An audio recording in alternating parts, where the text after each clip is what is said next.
चीनी के बहरान की तहकीकात करने वाले शुगर कमीशन ने रिपोर्ट तैयार कर ली है और कल वजीर आजम को पेश की जाएगी और ये रिपोर्ट कल ही रिलीज होने का इम्कान है। वजीर इत्तलात शिबली फराज पहले ही कह चुके हैं कि रिपोर्ट ईद से पहले जारी की जाएगी। कमीशन को पहले 25 अप्रैल तक की मोहलत दी गई, फिर उसके बाद कमीशन को 3 हफ्तों की मोहलत मिली और अब ये मोहलत भी ख़त्म हो गई है, जिसके बाद ये रिपोर्ट सामने आने का इम्कान है। ज़राए के मुताबिक कमीशन ने रिपोर्ट तैयार कर ली है और इस रिपोर्ट की एग्जीक्यूटिव समरी 150 से ज़ायद सफ़हात पर मुश्तमिल है और इसके कई वॉल्यूम्स हैं। 4000 से ज़ायद दस्तावेज़ात भी इस रिपोर्ट का हिस्सा हैं।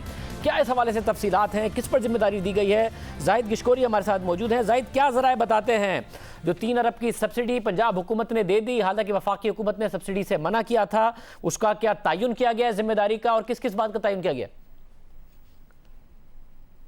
जो हमें ज़रा से पता चला है कि कमीशन ने 2 महीने 3 दिन लगाए हैं इस तफसीली रिपोर्ट को तैयार करने के लिए। उसके जो चीदा नकात हमने अपने सोर्सेज से हासिल किए हैं, तो मैं आपको बता सकता हूं कि कई लोग ऐसे हैं, या तो ये हुकूमत का हिस्सा हैं या पिछली हुकूमत का हिस्सा थे, उनके लिए ये रिपोर्ट एक बमशेल से कम नहीं है।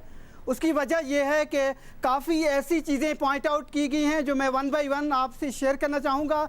सबसे पहले जो सब्सिडी का मामला है, ये दौरानिया 2013 से 2020 तक का है, जो कि कमीशन ने तमाम रिकॉर्ड एग्जामिन किया है।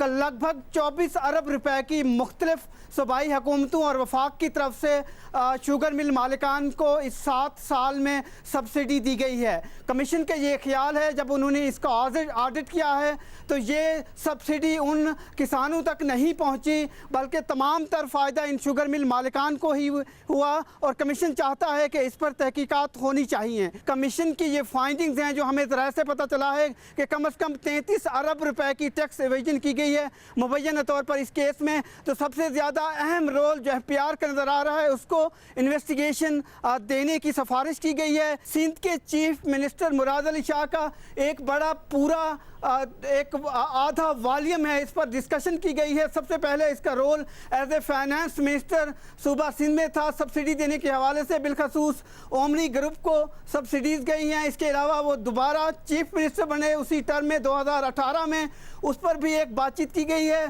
साथ ही जो 2 अरब 47 करोड़ रुपए की सब्सिडी का मसला है पंजाब का चीफ मिनिस्टर बुज़दार का, उस हवाले से भी डिस्कशन की गई है। और सबसे अहम बात यह है कि कमीशन मेरी इतलात के मुताबिक फाइंडिंग्स दी हैं कि होली सोली वज़ीर आला चीफ मिनिस्टर ही का ये डिसीजन था, उसकी सवाबदीद थी जो उसने ये फैसला किया है सब्सिडी देने का। साथ ही असद उमर का भी एक रोल है। तो इस तरह से सब्सिडी और जो बाकी एंटिटीज़ हैं, जिस तरह security exchange commission of Pakistan है, उसके रोल पर भी तनकीद की गई है कि किस तरह से शुगर मिल मालिकान के हवाले से उन्होंने तहकीक जो है वो नहीं की। कुछ ऐसे केसेस उनके पास थे जिसको परसू नहीं किया जा सका।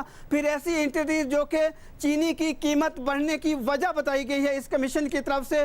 CCP का रोल है, दूसरे रेगुलेटर का, कि हुकूमत, रेगुलेटर और दूसरे इदारे जिन्होंने चीनी की कीमतों को कंट्रोल नहीं किया, वो तमाम तर कलेक्टिवली उस पर रिस्पांसिबिलिटी फिक्स की गई है। बहुत शुक्रिया आज़ाद गिशकोरी, तफसीलात बता रहे थे। देखते हैं वज़ीर आज़म इस हवाले से क्या फ़ैसला करेंगे जब इस रिपोर्ट के मंदरजात सामने आते हैं। वफाकी काबीना में इख्तिलाफ़ात की खबरें सामने आ रही हैं, इसका हुकूमत पर क्या असर पड़ सकता है, तो तफसील से आपके सामने मामला रखेंगे।